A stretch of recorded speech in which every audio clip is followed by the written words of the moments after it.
오늘 보실 하나님의 말씀은 에스더 4장 14절에서 16절의 말씀입니다. 에스더 4장 14절에서 16절의 말씀입니다. 4장 14절에서 16절의 말씀을 우리 다 같이 한 목소리로 읽도록 하겠습니다. 이때에 내가 만일 잠잠하여 말이 없으면 유다인은 다른 데로 말미암아 노임과 구원을 얻으려니와 너와 내 아버지 집은 멸망하리라. 내가 왕후의 자리를 얻은 것이 이때를 위함이 아닌지 누가 알겠느냐 하니 에스더가 모르드게에게 회답하여 이르되 당신은 가서 수산에 있는 유다인을 다 모으고 나를 위하여 금식하되 밤낮 3일을 먹지도 말고 마시지도 마소서. 나도 나의 시녀와 더불어 이렇게 금식한 후에 규례를 어기고 왕에게 나아가리니 죽으면 죽으리이다 하니라. 아멘. 에스더서를 보면 아말렉의 후손 하만이라는 사람이 나옵니다. 그리고 유다의 후손인 모르드게, 이 두 등장인물의 갈등이 적혀 있는 책입니다. 아말렉의 후손 하만이 유다의 후손 모르드게와 유다 사람들을 모두 몰아내기 위해서 페르시아 왕을 찾아가서 음모를 꾸미는 그런 내용이기도 합니다. 아말렉이라고 하면 여러분들 아시는 내용이 있을까요? 성경을 들었을 때, 말씀을 들었을 때 아말렉 하면 뭐가 떠올리시나요? 네, 아말렉이라고 하면 이스라엘 백성들이 출애굽기 17장에 나오는 이야기인데, 모세가 손을 들면 전쟁에서 이기고 손을 내리면 전쟁에서 지는 그 장면 다들 들어는 보셨죠? 그 장면이 아말렉 전투입니다. 그때부터 아말렉과의 악연이 이제 시작이 되는데, 왜 이스라엘 백성들이 이 아말렉이라는 족속을 원수로 생각하냐 하면 여러분들도 그렇다시피 가장 힘들고 피곤할 때 나를 괴롭히면, 나한테 피해를 입히면 그 사람은 평생 안 좋은 기억으로 남잖아요. 근데 지금 이 이스라엘 백성들이 아말렉을 원수로 생각하는 이유는 뭐냐면, 이 이스라엘 백성들이 출애굽을 하면서 가장 피곤하고 가장 힘들고 지치고 가장 궁핍하고 어려울 때 뒤에서 처음으로 공격한 애들이 아말렉이었어요. 그러니까 상황이 이스라엘을 가장 잔인하게 공격했다라고 인식이 된 족속들이 아말렉이었습니다. 그래서 이 아말렉과는 계속해서 악연이 이어집니다. 바벨론 포로기를 지나서 이 지금 본문 페르시아 통치기까지 이어지는 악연이 성경에 적혀 있는 거죠. 이런 아말렉의 후손인 하만이 유대인들의 후손인 모르드게를 제거하려는 장면입니다. 에스더 3장 8절에서 9절의 말씀이 어떤 내용이냐면, 제가 정리해서 말씀을 드릴게요. 하만이 아하수에로 왕을 찾아갑니다. 페르시아의 왕을 찾아가서 고자질을 하는 거예요. 어떻게 고자질했냐면 과대포장하고 부풀려서 말하는 사람들 있잖아요, 여러분들. 딱 그런 사람이었어요. 왕이시여, 어떤 한 민족이 있는데 왕께서 다스리고 계신 이 나라에 각 지방에 흩어져 살고 있는 수많은 사람들 중에 어떤 한 민족이 있습니다. 그런데 그 나라 사람들이 지키는 법이 보통 사람들과는 달라서 왕께서 다스리시는 그 사람들의 것과 다릅니다. 그래서 왕의 법을 지키지 않고 있습니다. 이렇게 말을 합니다. 그리고 이걸 계속해서 용납하면 왕께서 왕에게 무익합니다. 그러니 제가 그들을 처리하겠습니다. 왕이여, 조서를 내려주소서. 조서라는 것은 그냥 명령서라고 알고 계시면 될 것 같습니다. 그래서 죽여야 됩니다.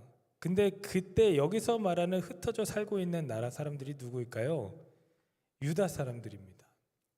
페르시아가 지배하는 전 지역으로 왕의 조서가 뿌려지게 됩니다. 그런 일이 있었냐? 그럼 당장에 처리를 해야지, 본보기가 돼야지 하면서 페르시아 전 지역으로 지금부터 유다 사람들을 다 죽이겠다라는 조서가 뿌려지게 되는 거예요.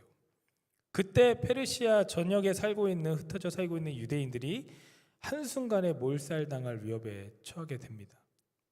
이 일을 알게 된 모르드게, 유다의 후손인 모르드게가 왕후에게 도움을 요청합니다. 왕후는 뭐죠? 왕의 부인이죠. 이 사람이 왜 왕후를 알고 있었냐면 이때 왕후가 유대인이었어요. 유대인이었고 그 왕후의 이름이 에스더입니다. 에스더 4장 8절을 한번 보실까요? 우리 다 같이 한 목소리로 읽어보겠습니다. 또 유다인을 진멸하라고 수상궁에서 내린 조서 초본을 하닥에게 주어 에스더에게 보여 알게 하고 또 그에게 부탁하여 왕에게 나아가서 그 앞에서 자기 민족을 위하여 간절히 구하라 하니, 자, 왕의 조서, 왕의 글을 보고 모르드게가 에스더를 찾아간 겁니다. 찾아가서 모르드게는 그냥 에스더의 양아버지라고 생각하시면 돼요. 그 정도로 친밀한 관계였습니다. 에스더야, 너가 아하수에로 왕을 찾아가서 우리 백성들 구해달라고 해라. 당당하게 말해라. 너가 이 일을 감당해야 한다. 이렇게 이야기를 한 겁니다. 그럼 보통 이제 우리가 생각하기에는 왕후라면 어떻습니까? 그냥 가서 말하면 되지 않습니까? 그런데 이 에스더가 두려워했습니다. 왕에게 가기를 주저했다라고 합니다. 왜 주저했을까? 우리가 알던 왕의 시대와 이때 당시의 왕의 시대는 달랐어요. 통치의 그 권력의 개념이 달랐습니다. 페르시아 때는 왕이 부르기 전에 왕을 찾아가거나 궁을 가는 그 개념 자체가 없었던 때였어요. 그러니까 만약 그렇게 왕이 부르지도 않았는데 찾아간다면 기본적으로 사형이었습니다. 근데 그렇게 왕을 찾아가서 부르지도 않았는데 찾아가서 말을 하라고 하니까, 심지어 어떤 내용입니까? 왕이 승인했고 왕이 하라고 했던 내용을 바꾸라고 말하는 내용을 왕이 부르지도 않았는데 가라고 하는 겁니다. 그러니까 당연히 주춤할 수밖에 없죠. 주저하고 있는 이 에스더에게 모르드게가 이렇게 말합니다. 에스더 4장 14절에 있습니다. 이때 만일 잠잠하여 말이 없으면 유다인은 다른 데로 말미암아 노인과 구원을 얻으려니와 너와 내 아버지 집은 멸망하리라. 내가 왕후의 자리를 얻은 것이 이때를 위함이 아닌지 누가 알겠느냐 하니, 자, 너가 지금 왕후의 자리를 얻은 것이 바로 지금 이때를 위한 것이 아닌지 생각해봐라. 저는 이 말씀이 굉장히 크게 와닿았습니다. 유대 사람으로서 너가 지금 거기 그 자리까지 올라간 것은 정말 대단한 거다. 그런데 지금 우리 족속, 우리 유다 백성들이 위기에 처해 있는데 너가 그 자리에 올라간 이유가 지금 이때를 위한 것이 아닌지 어떻게 아냐. 그러면서 여기서 또 하는 말이 다른 데로 말미암아 노인과 구원을 얻으려니와 라고 나옵니다. 너가 만약 그 일을 하지 않더라도, 너가 만약 왕을 찾아가지 않더라도 우리 유대 백성들은 다른 방법으로 구원을 받을 것이다. 정말 대단한 믿음 아닙니까? 너가 안 하더라도 우리를 어떻게든 도와주실 것이다.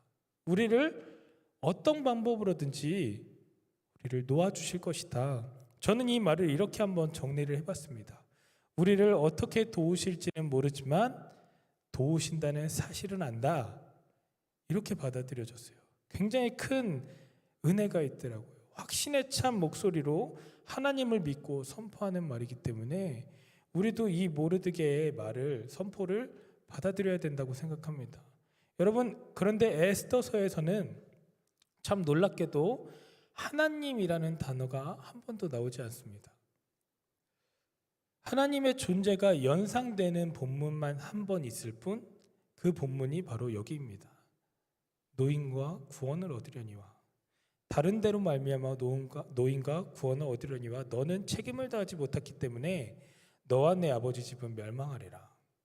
이 부분이 하나님에 대한 믿음이 아주 잘 반영이 되어 있는 부분인 것 같습니다. 너가 아니면 하나님이 다른 사람을 통해서 일하실 거야.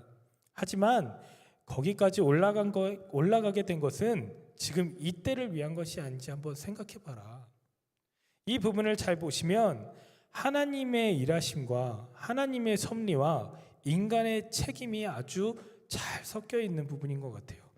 인간의 책임과 하나님의 도우심. 너를 그렇게 올려놓은 것은 너에게 그러한 책임을 요구하는 것이 아니냐.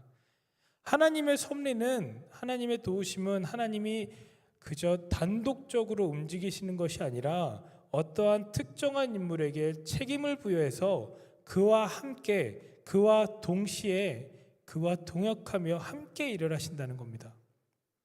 하나님은 지금 너무 노여워하고 있고 도와주고 싶고 구원시켜줄 생각과 계획을 가지고 계신데 그 인간적인 책임은 너가 해야 된다. 그 말입니다. 이 말을 들은 에스더는 각오를 했는지 모르드게에게 이렇게 말합니다. 백성들과 함께 자기를 위해서 3일 동안 금식하며 기도해달라고 부탁을 했습니다. 그리고 나서 선포를 하죠. 4장 16절. 당신은 가서 수산에 있는 유다인을 다 모으고 나를 위하여 금식하되 밤낮 3일을 먹지도 말고 마시지도 마소서. 나도 나의 시녀와 더불어 이렇게 금식한 후에 규례를 어기고 왕에게 나아가리니 죽으면 죽으리이라. 지금 여기 수산성이 어디냐면 페르시아의 수도거든요. 근데 페르시아는 수도가 되게 많았어요. 그냥 그 수도 중에 하나, 수산성에서 일어난 일인데 먹지도 말고 마시지도 말고 금식하면서 기도해 주시기 바랍니다.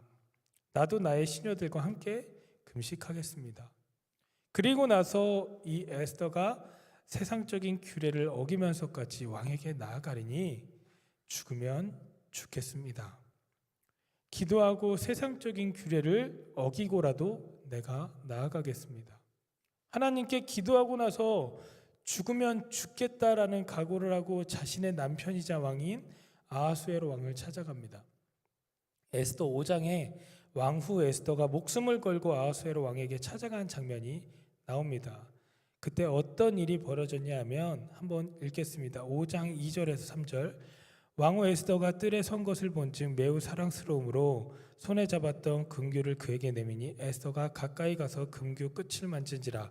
왕이 이르되 왕후 에스더여 그대의 소원이 무엇이며 요구가 무엇이냐 나라의 절반이라도 그대에게 주겠노라 하니 아내가 정말 얼마나 사랑스럽게 느껴졌으면 남편이 이렇게 이야기를 합니다.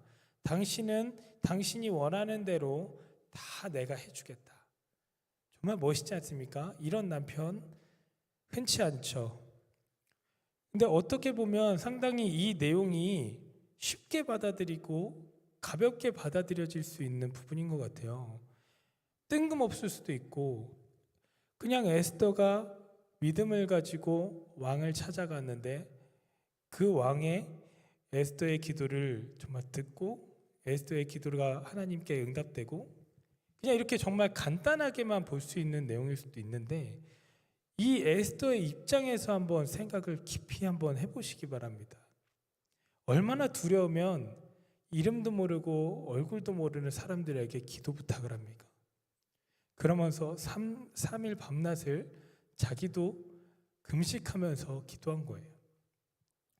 에스더의 믿음과 생각 그리고 상황들, 환경 속에서 얼마나 큰 믿음과 에스더의 포기하지 않는 이 각오 그리고 다짐이 있었을지 한번 보셔야 됩니다. 죽음의 위협을 감수하면서 나아간 겁니다.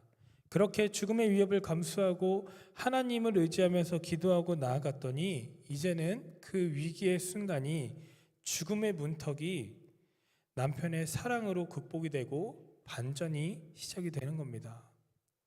오히려 에스더를 통해 모르드게와 유대인들을 죽이려고 했던 그 하만의 음모가 들통이 나 버렸습니다. 왕이 그 말을 듣고 굉장히 화가 났어요. 말이 부풀려진 것도 들통나고 이에 아하수에로 왕이 오히려 모르드게를 만천하에 높이기 시작합니다. 그를 죽이려고 했던 하만을 그 모르드게를 죽이려고 했던 그곳에 하만을 달아 죽였습니다. 그리고 하만의 모든 재산이 에스더에게로 넘어갔습니다. 죽임을 당할 뻔한 모르드게가 하만의 지위를 차지하게 되고 백성 모두를 죽음의 문턱까지 몰고 갔지만 결국 유대인들이 승리하는 장면이 이 8장 뒤쪽으로 계속해서 나오게 됩니다. 이 내용이 오늘 에스더서입니다. 에스더서를 제가 묵상해보고 정리를 여러분들에게 한 내용을 지금부터 말씀드리겠습니다. 이 에스더서는 나라를 잃어버린 상태인 것을 주목해야 합니다. 이 에스더서의 그 장소 자체가 배경 자체가 자기들의 땅이 아니에요. 이방 땅입니다. 이방 나라에 흩어진 유다인들을 어떻게 살아가야 하는지를 알려주는 책입니다. 저는 이 부분을 지금 오늘날에 적용하자면 세상에 속한 우리 모든 그리스도인들이 어떻게 하나님을 믿으며 어떻게 하나님을 의지하며 살아가야 하는지를 중점으로 봐야 할 것 같습니다. 흩어진 유대인들을 디아스포라라고 하지 않습니까? 이 디아스포라, 우리들에게도 적용해야 하는 책이라는 것이죠. 세상 속에 속해 있는 우리들도 이 에스더서와 마찬가지라는 겁니다. 같은 배경이라는 겁니다. 그렇다면 이 이방 땅에 흩어져 있는 백성들 있지 않습니까? 그 백성들 중에서 성공한 인물들이 있어요. 디아스포라에서 중에서 흔히 알고 있는 성공 인물들, 대표적으로 이집트의 노예로 끌려갔다가 총리가 된 요셉이 있고, 바벨론으로 노예로 끌려갔다가 총리가 된 다니엘도 있습니다. 그리고 오늘 본문에 나온 페르시아 시기 왕후였던 에스더가 나옵니다. 각 나라에서 종으로 끌려갔지만 총리가 되고, 포로로 끌려갔다가 선발이 돼서 왕실에서 3년 동안 교육받고 국가 전체를 다스리는 고위직을 한 다니엘도 있고, 에스더는 왕후가 되었습니다. 흩어졌지만 우뚝 선 사람들입니다. 이런 것을 비추어 보아 이 에스더서는 하나님의 백성들이 하나님 없이 하나님 앞에서 하나님과 함께 살아가야 할 것을 알려주는 책인 것 같습니다. 하나님 없이 하나님 앞에서 하나님과 함께, 이 말이 조금 어색한 말 같아 보이지만 하나님 없이라는 말은 하나님이 없어 보이는 이 이방 땅에서, 이 세상에서, 오늘날 우리 세상 속에서 하나님이 없어 보이지만 우리는 하나님 앞에 있다. 그리고 하나님이 우리를 구원해 줄 줄을 누가 알겠느냐, 이때를 위함이 아니냐라는 마음으로 하나님과 함께 살아가는 것, 보이지 않는 하나님 앞에서 하나님에 대한 믿음을 붙잡고 하나님과 함께 살아가는 것이 진짜 믿음이고 신앙입니다. 하나님 없이 하나님 앞에서 하나님과 함께, 이 말을 한 분은 본회포라는 목사님입니다. 1906년에서부터 1945년까지 독일에서 활동하신 목사이자 신학자입니다. 선한 능력으로 나는 찬양도 이분의 글입니다. 이분이 살던 시기가 근데 여러분들 히틀러 시대였습니다. 우리보다 훨씬 힘들었지 않겠습니까? 그런데 그 히틀러 시기 때 히틀러를 저항했던 분이시고, 믿음을 끝까지 굳건히 삶을 끝나는 그 순간까지 포기하지 않고 지키시며 자기의 신앙을 삶과 행동으로 보여줬던 훌륭한 목사님입니다. 삶으로 자신의 신앙을 살아냈기 때문에 순교자라는 호칭을 붙이기도 합니다. 하나님 없이 하나님 앞에서 하나님과 함께 살아갔습니다. 이 말이 참 임팩트가 있는 말인 것 같습니다. 여러분들 삶이 끝나는 그날까지 이 말을 기억하시기 바랍니다. 에스더서에서는 하나님이라는 단어가 한 번도 나오지 않습니다. 단지 한 번 암시적으로 나오는데 이때를 위함이 아닌지 누가 알겠느냐, 하나님이 너를 이때 사용하려고 하신지 누가 알겠느냐, 이렇게만 나옵니다. 그리고 하나님과 관련된 내용이 하나도 나오지 않습니다. 지금과 동일한 세상이지 않습니까? 지금 우리 세상을 나아가다 보면, 저 밖으로 나아가 보면 하나님이 없는 것 같은 삶이 너무나도 많습니다. 그런데 하나님은 세상의 모든 통치자들 위에 계신 분이시고 그 위에서 자신의 계획을 이루어 가실 것입니다.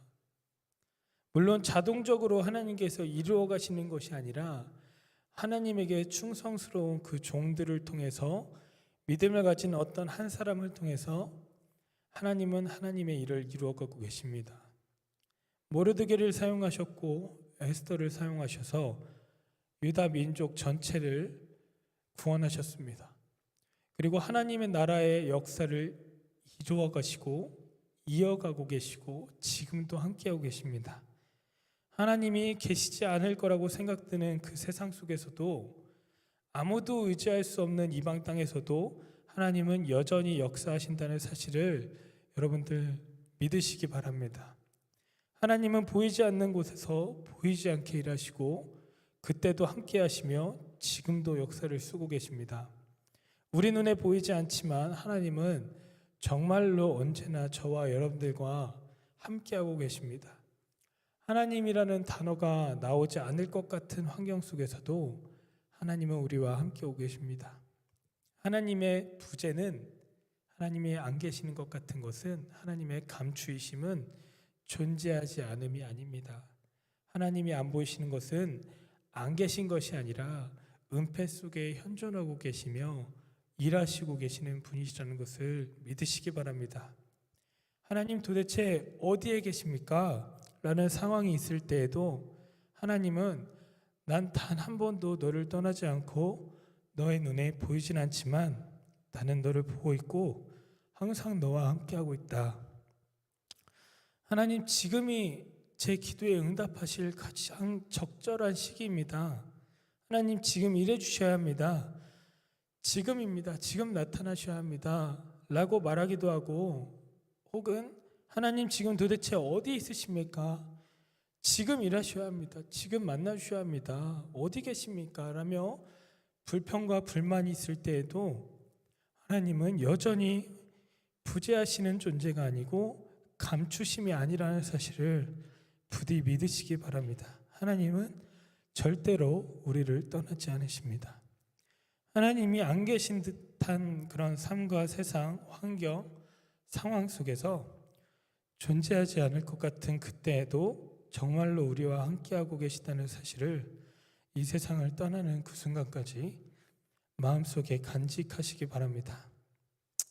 그런 하나님의 시간을 성급하게 당기거나 조급하게 조르지 마시고 하나님의 때를 기다릴 줄 아는 것도 참된 신앙인이자 성숙한 그리스도인입니다. 그게 믿음이지 뭐가 믿음이겠습니까?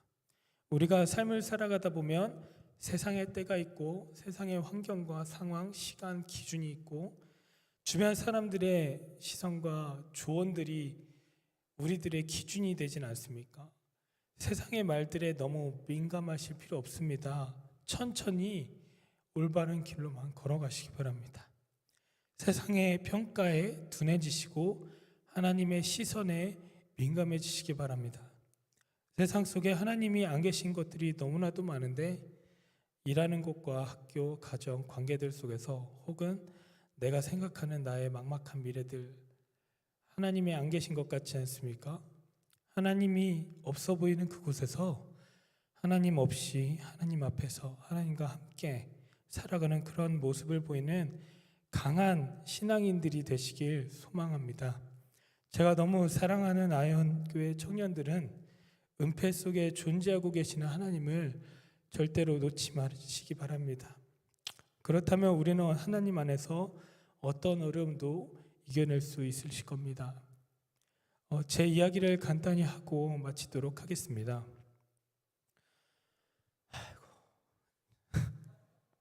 저는 그 어린 시절부터 하나님을 믿진 않았어요. 그러니까 모태 신앙인데 되게 못된 신앙으로 계속 살았어요. 신의 존재에 대해서 궁금증을 품고는 있었거든요. 근데 예수라는 인물 자체가 역사적인 그 실존 인물로 그냥 생각을 하고 살았어요. 근데 이제 삶을 살아갈 때 찾아오는 어려움이나 그런 힘든 상황들을 제가 겪을 때마다 저도 모르게 신이라는 존재를 계속 찾게 되더라고요. 그리고 의지하고 싶어 하고 때로는 원망할 때도 있는 제 자신을 목격하게 되었습니다. 그런데 시간이 흘러서 가만히 생각을 해보니까 그것 자체가, 그 행동 자체가, 그 생각 자체가 신의 존재를 믿는 것이더라고요.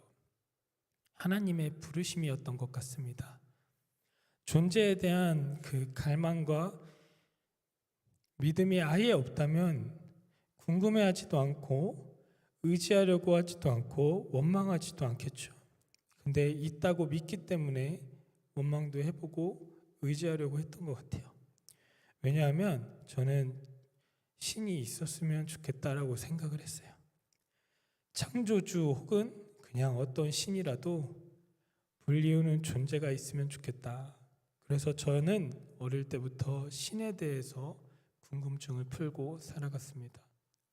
그리고 나중에 내가 그것을 증명해서 만약 진짜 그 어떤 신이라는 존재가 존재한다면, 그 보이지 않는 존재가 살아있다면 내가 그걸 말로 설명할 수 있는 직업을 가져야지라고 생각을 했어요. 근데 어린 시절부터 항상 그런 생각을 가지고 열심히 살아보려고 할 때마다 항상 저에게 어려움이 찾아오더라고요. 잘 해보려고 하지 마요. 소름 돋았어. 고마워요. 마음 감사합니다. 그렇게 신의 존재가 실제인지 아닌지 이제 알아가려고 할 때마다, 믿음을 가지려고 할 때마다 항상 저한테는 큰 시련들이 찾아왔습니다. 이제 여러분들과 마지막이니까 좀 말할 수 있는 선에서 이야기를 하자면, 잘 해보려고 할 때 잘 안 되는 거 아시죠? 그리고 마음을 단단히 잡으려고 할 때마다 내 의지와는 상관없이 너무너무 큰 어려움으로 마음이 흔들리게 되는 상황들이 계속 찾아왔었어요. 다짐을 하면 내 눈앞에서 그 다짐을 했던 것을 절대 다짐할 수 없는 그런 환경이 계속 반복되더라고요. 신앙이라는 것을 가지려고 할 때 제가 어린 시절 저희 가정이 무너졌어요. 아버지가 운영하시던 회사가 공동 운영자이셨던 분이 모든 돈을 가지고 사라져 버렸어요. 그래가지고 아버지는 패닉에 빠졌고, 회사의 모든 일을 본인 잘못도 아닌데 세상의 짐을 지시고, 그리고 다시 이제 나오셔서 새롭게 시작을 해보려고 하는데 IMF가 터졌습니다. 그래서 살아가기가 너무너무 힘들어지니까 어머니가 가장이 되셔서 일을 하기 시작했고, 집에서 저는 초등학교 4학년 때부터 혼자 있었습니다. 이런 시간이 점점 많아지기 시작했어요. 제가 살던 집이 제 방만하게 한순간에 줄어드는 것도 경험했고, 그 작은 공간에서 다 같이 잠을 자고 매일 먹는 식사도 라면으로 하루하루를 연명하는 그런 삶을 살아가다 보니까 몸도 좋아지지 않았습니다. 그래도 지금 생각하면 참 우리 가족이 대단한 게 모두가 불평불만 없이 최선을 다했습니다. 집에서 할 수 있는 일들 있지 않습니까, 여러분? 막 물건 떼어가지고 젓가락 비닐 떼는 작업을 했어요. 그리고 곰에 눈깔 붙이는 것도 하고, 영화나 드라마에 나올 법한 그런 일들을 진짜 했어요. 그렇게 시간이 흐르고 또 제가 이제 성숙해지고 중학생이 되다 보니까 마음을 잡으려고 할 때 가장이셨던 저희 어머니가 가장 의지했던 큰 삼촌이 돌아가시면서 또다시 가정이 흔들리기 시작했습니다. 엎친 데 덮친 격으로 말하지 못할 좋지 않은 일들이 제가 살면 살수록 계속해서 찾아오더라고요. 끝까지. 그런 가정인 게 동네에 소문이 나잖아요. 그러다 보니까 학창 시절에 여러분들 가장 관심 있는 게 뭡니까? 인간관계잖아요. 저는 인간관계를 해본 적이 없어요. 열심히 살아보겠다고 제 또래 친구들과 어울리기 시작하려고 할 때마다 어울릴 수 없는 존재라는 걸 깨닫게 됐어요. 제 현실을 마주하게 됐고, 그나마 괜찮겠지라고 생각했던 교회라는 공동체에서도 저를 배척하더라고요. 그러니까 세상에서도 교회에서도 나 같은 사람은 존재하면 안 되는 사람이구나, 필요 없는 사람이구나, 나는 왜 태어났을까, 공동체와는 사람들과는 어울릴 수 없는 존재구나, 이런 마음을 항상 품고 살았습니다. 제가 의지할 수 있는 곳이 정말 하나도 없었어요.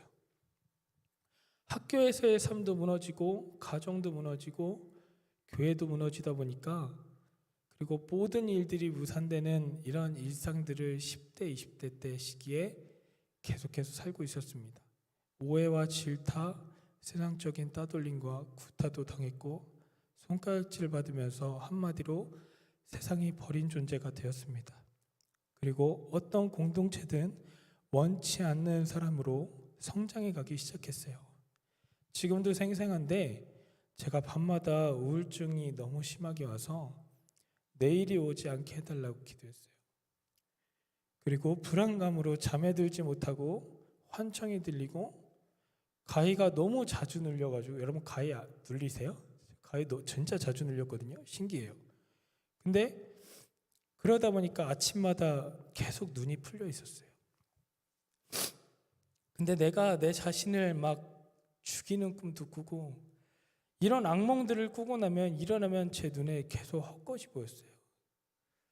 그래서 정신적으로 육체적으로 불안정한 삶을 계속해서 피폐한 삶을 살아가다 보니까 이제 그만하고 싶다는 생각을 넘어서면 어떤 생각을 하는지 아십니까?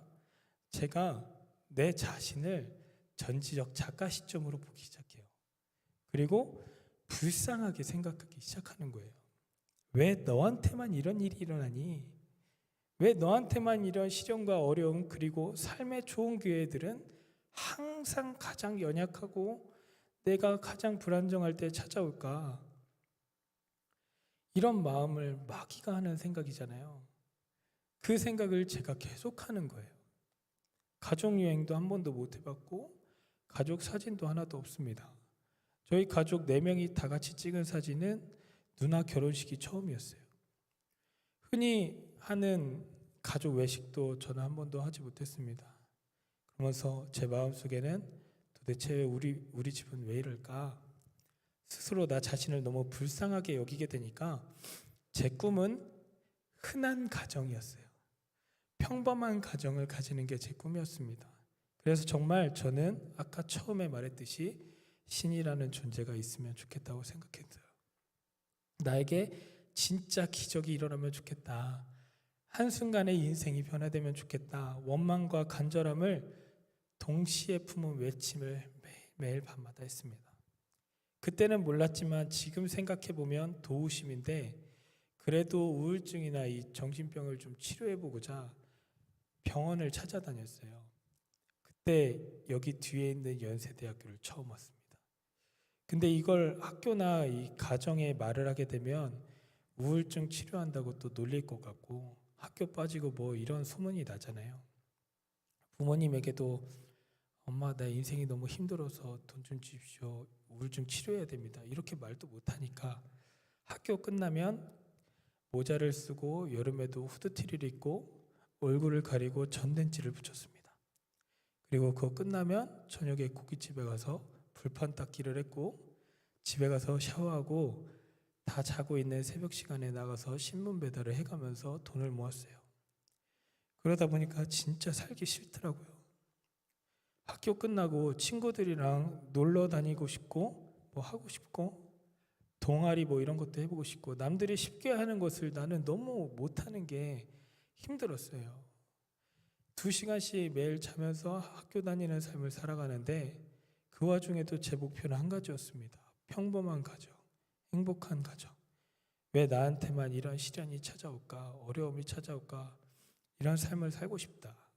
어렵지 않은 삶을 살고 싶다. 근데 그렇게까지 열심히 해봤는데도 일시적인 안정과 위로만 있을 뿐이지 사실 제대로 된 치료를 받지 못했습니다. 지쳐 있었고 포기하고 싶었고 다 그만두고 싶었습니다. 그래서 계속해서 저는 신에 대해서, 신의 존재에 대해서 갈망했어요. 나를 기적적으로 일으키면 좋겠다. 잘 되게 해주면 좋겠다. 여느 간증들 여러분들 다 들어보셨겠지만 그와 같이 이런 마음을 품고 간절히 기도하고 하나님을 경험하는 때가 저에게 고등학교 시절에 찾아온 거예요. 그 뒤로 저는 가장 처음 말했던 신의 존재를 역사적인 사실이 아니라 영적이고 실존하는 신으로 받아들였습니다. 그래서 이제 내 남은 일생은 내가 경험한 이 하나님을 위해 살아가야겠다. 내 모든 신체와 정신과 내 삶까지 모두 그분께 바쳐야겠다라면서 제 자신을 서원하는 기도를 제 입으로 했습니다. 하나님, 나를 사용하여 주시옵소서. 제가 그때 정말 많이 울었어요. 왜냐하면 제가 처음으로 쓸모 있는 사람이 된 거거든요. 그리고 제가 하나님을 만나는 순간 삶의 의미를 찾게 되었어요. 아, 나는 하나님 위해서 살아가야 되는 존재구나. 그래서 저는 그때부터 공부를 해서 신학대학교를 들어갔습니다. 근데 고등학교 2학년 때부터 공부를 이제 처음 시작해야 되는 단계이기 때문에 중학교 과정부터 시작을 했습니다. 공부를 할 수 있는 상황이 아니었거든요. 근데 다행히도 제가 어릴 때 진짜 책을 많이 봤어요. 교과서를 봐야 되는데 책을 많이 봤습니다. 그것도 다 계획하심이셨더라고요. 그래서 저에게 특화된 이 일기 능력을 사용해서 그냥 교과서를 다 외워버렸습니다. 그리고 저희 누나가 증인인데 진짜 매일매일 코피 나면서 공부했어요. 그래서 학교 갔다가 돌아오면 집에서 공부 시작해서 정확히 3시간 자고 새벽 예배 갔다가 자전거 타고 학교 가서 성경 보고 공부하고 이 사이클을 정확히 고2, 고3 때 2년간 반복했습니다. 그래서 대학에 갈 수 있게 되었어요. 그리고 들어갈 때 면접 질문에서 왜 신앙을 하고 싶냐, 왜 신학을 하고 싶냐라는 질문을 들었는데 저는 다른 사람들은 진짜 다 멋있는 대답을 하는 거예요. 신학자들의 이름을 대면서 저는 이러이러한 사람을 공부하고 싶고 뭐 이러는데 저는 할 수 있는 답변이 하나밖에 없었습니다. 이거 말고 할 게 없습니다. 그랬더니 교수님들이 다 웃는 거예요. 그래서 나를 위해서 죽었다는데 그분을 위해서 살 이유가 충분하지 않습니까? 라고 해서 붙었습니다. 그리고 지금 저의 역할은 그래서 하나님을 전하는 사람입니다. 그리고 모르드게가 했던 말 있지 않습니까? 네가 왕 후의 자리를 얻은 것이 이 때를 위함이 아닌지 누가 알겠느냐. 세상에서, 사회에서, 인간관계들 속에서 또 여러 공동체에서 그 어떤 곳에서도 사실 저를 배척했지만 하나님은 저를 기다리셨고 저를 사용하시고자 그때 훈련시켜 주셨던 거더라고요. 오히려 제가 약한 사람들에게 시선이 가는 습관을 주셨고 궁핍한 자들이 어떤 것이 필요한지 알 수 있는 지혜를 주셨으며 그들의 마음을 이해할 수 있는 사람이 되었고 진짜 궁핍함과 가짜 궁핍함을 구별할 수 있는 시선을 가지게 되었고 아픔을 함께 아파할 수 있는 예수님의 마음을 아주 조금이나마 알게 되었습니다. 저는 그래서 지금 이 자리에서 당당하게 말할 수 있는 것은 저를 힘들지만 그런 삶을 살아가게 하신 그리고 그때 함께 아파하시고 보이지 않는 그곳에서 포기하지 말라고 응원해 주신 나의 하나님을 정말 사랑하고 정말 감사하는 마음을 가지고 있습니다. 지금이나 어릴 때나 사실 동일합니다. 지치지 않는 힘을 달라고 기도했는데 하나님은 힘을 주시는 분이 아니더라고요. 하나님은 더 저를 강하게 하시기 위해서 어려움을 주셨어요. 세상을 살아갈 수 있는 지혜를 달라고 기도했는데 하나님은 저에게 지혜를 주시는 게 아니라 저에게 풀어나갈 숙제들을 주셨습니다.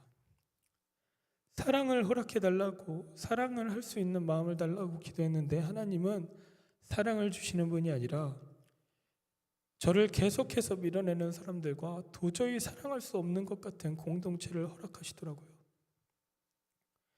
용기를 달라고 기도하며 용기를 주시지 않고 극복해야 할 위험들을 주십니다. 제 기도는 응답을 받지 못한 겁니까? 제 기도는 응답받은 겁니다. 응답되지 않은 줄 알았는데 언제나 제 음성에 귀 기울이고 계신 것이더라고요. 사랑하고 제 기억이 잊혀지지 않을 우리 아현교회 청년 여러분, 절대로 포기하지 마십시오. 여러분들의 잘못도 아니고 여러분들의 삶을 살 때 왜 이런 일이 나에게 일어날까, 그리고 세상적으로 힘든 일들이 여러분들에게 일어나더라도 또 계속해서 넘어지더라도 일어나시기 바랍니다. 그리고 쩔뚝거리더라도 기어가는 한이 있어도 절대로 신앙을 포기하지 마시기 바랍니다. 힘드십니까? 지치십니까? 어려움이 있으십니까? 앞이 보이지 않고 미래가 불투명합니까? 다른 사람들과 비교가 됩니까? 자신이 너무 하찮아 보이시나요? 내가 너무 무능력해 보이시나요? 그리고 궁극적으로 하나님이 없는 것 같습니까? 그 순간에 하나님은 함께 고통스러워하시며 기다리고 계시는 사실을 품으시기 바랍니다. 그리고 언젠간 그 어려움을 통해서 쓰임받을 날이 반드시 옵니다. 에스더도 성경에서 글로 볼 때는 짧게 넘어갈 수 있지만 이 에스더 입장에서 생각해 보시면 얼마나 사회의 규례와 질서를 무시하면서까지 나아갔겠습니까? 그리고 그의 어려움이 오히려 희망으로 바뀌는 상황이 반드시 찾아오지 않습니까? 그리고 우리가 지금 이 글을 읽으며 하나님의 일하심을 배우는 것 아니겠습니까? 제 인생도 마찬가지고 내 삶의 어려움들은 반드시 하나님의 쓰임받는 도구가 될 것입니다. 그리고 저는 지금 정말 행복하거든요. 그러니 우리 쓰러진 김에, 포기하고 싶은 김에 기도합시다. 엎어진 김에 소리치는 여러분들이 되면 좋겠습니다. 왜냐하면 우리는 하나님이 너무너무 사랑하는 존재들입니다. 그리고 그 사실을 다른 사람들에게도 저처럼 여러분들도 세상에서 전해야 하는 사람들입니다. 하나님 없어 보이는 이 세상에서 하나님 앞에 서시며 하나님과 함께 살아가시는 삶, 여러분들 함께 살아갑시다. 내 모든 역경들이, 어려움들이 빛을 발하는 날이 속히 오게 해달라고 희망 가지며 아파하시면서 기도하시기 바랍니다. 그렇게 하나님과 동행하는 삶을 사는 우리 공동체는 아무리 몸이 멀다 하더라도 같은 가치관을 가지고 살아가면 한 가족이고 한 공동체 아니겠습니까? 우리 서로 생각날 때마다 기도해 주면서 응원해 주는 아름다운 관계를 유지하면 좋겠습니다. 그동안 부족한 저와 함께 해주셔서 진짜 감사합니다. 우리 함께 결단하고 기도하는 시간 가지도록 하겠습니다.